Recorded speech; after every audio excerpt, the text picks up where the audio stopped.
Hello, Chemistry 10 and Chemistry 10H students. This is Mrs. Altman, and in this video, I will be reviewing how to do limiting reagent calculations. I'm going to use a little bit of an example to help you understand what a limiting reagent is. So let's pretend that I am making peanut butter and jelly sandwiches. Actually, scratch that. I'm just making peanut butter sandwiches. I don't want to have too many variables going on here.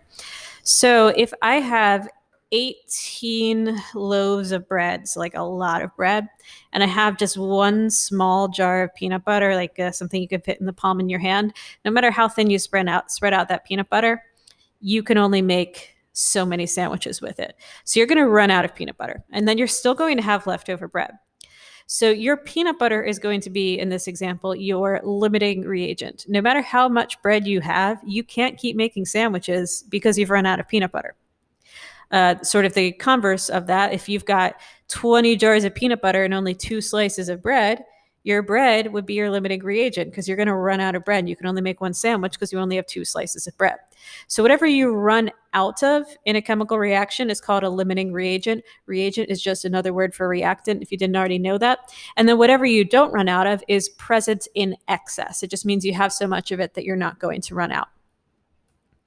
Let's take a look at one example together. This is for everybody, whether you're in the 10 or the 10H class. So very similar to what I had before, I'm going to have my starting with and my ending with. The difference is I'm actually having 2 different things that I'm starting with. So for those of you in the H class, I might mark down that there's 3 sig figs. I don't need the molar mass here.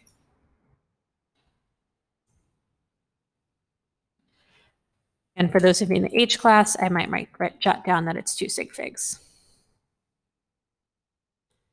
And then I'm looking in here and it says how many moles of CO2, so that's what I'm looking for.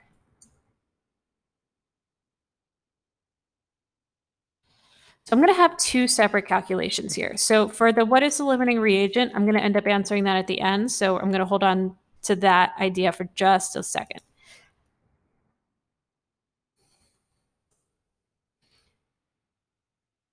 Now I'm just going to do 2 separate calculations, both of which I'm looking for moles of CO2. So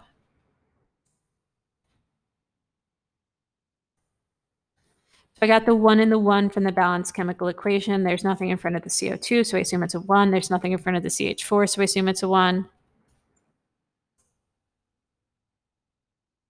then I do the same thing with oxygen.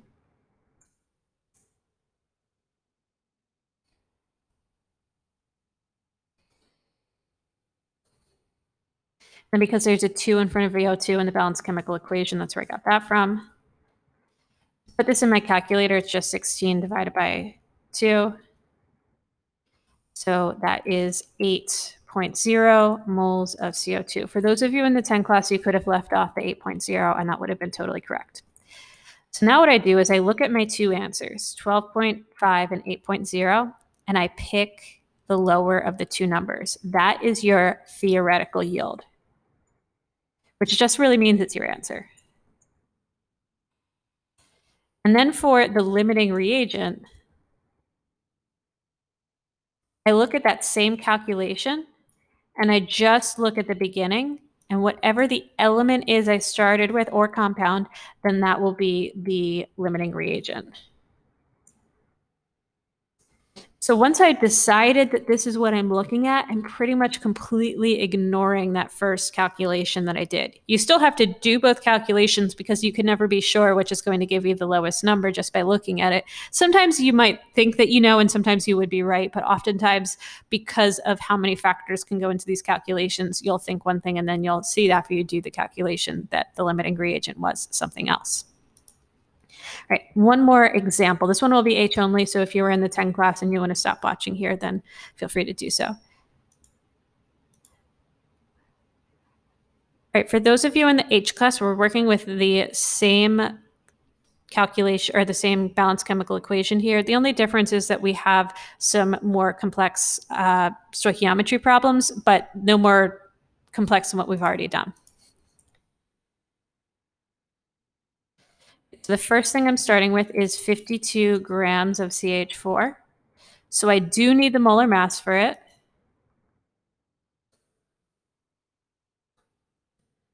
Got 16.05 grams per mole. And then this has 2 sig figs.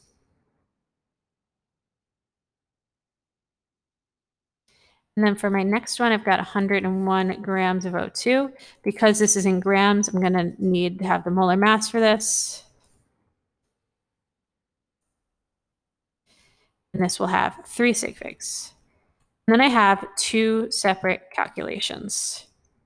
Oh, also, before I do that, I've got my ending with.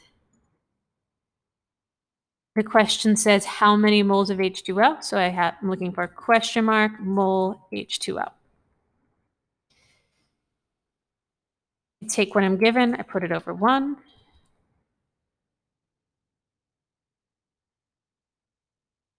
Because it's in grams, I need to have the molar mass as the second part.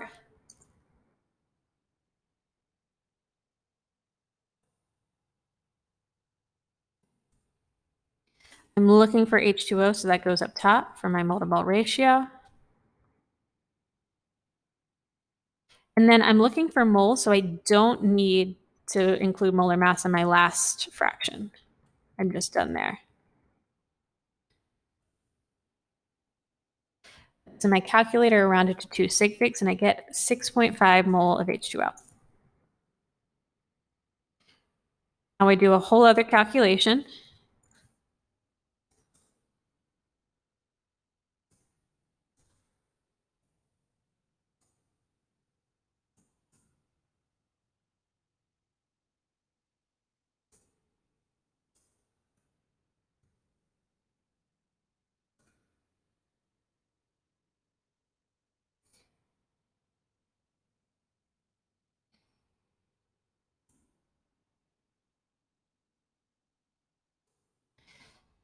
And I get 3.16 mole of H2O. So now I pick the lower of my 2 answers. So that is my 3.16. That is going to be my theoretical yield.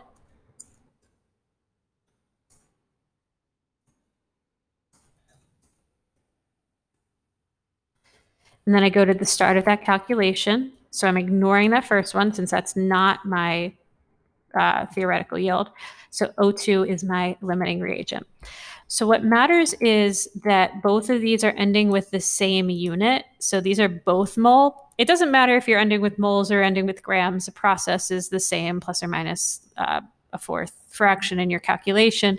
It just matters that you're using the same units. And you could also be starting with 2 different units. Like I could have had grams for one and moles for the other, and then the process would have been the same, just accounting for the fact that you would have needed molar mass for one, but not the other.